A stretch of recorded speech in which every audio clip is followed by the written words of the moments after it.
Football ম্যাচে প্রত্যেকটা দলের মূল ভরসাই হচ্ছে তাদের গোলকিপার।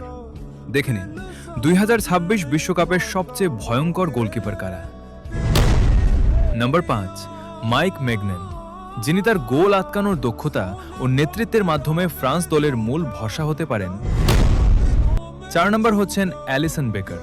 ব্রাজিলের এই অভিজ্ঞ গোলকিপার বিগত অনেক বছর ধরেই ব্রাজিলের গোলবার সামলাচ্ছেন।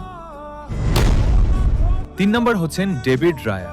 স্পেনের এই গোলকিপার প্রিমিয়ার লিগে নিজেকে বারবার প্রমাণ করে যাচ্ছেন। নিজের পোটেনশিয়াল দক্ষতার মাধ্যমে তিনি স্পেনের মূল ভরসা হতে পারেন। 2 নম্বরে আছেন তাইবু কর্তুয়া। বেলজিয়ামের এই আকাশচুম্বী গোলকিপার ক্যারিয়ারের শেষ সময়ে এসেও তিনি দলের প্রধান ভরসা হয়ে আছেন। 1 নম্বরে আছেন ইমিলিয়ানো মার্তিনেজ। আর্জেন্টিনার 2022 বিশ্বকাপ জয়ের মূল নায়ক ছিলেন তিনি। নিজের আত্মবিশ্বাস আর পেনাল্টি ঠেকানোর দক্ষতার জন্য এবারের বিশ্বকাপেও তিনি এক অপ্রতিরোধ্য দেয়াল হতে পারেন।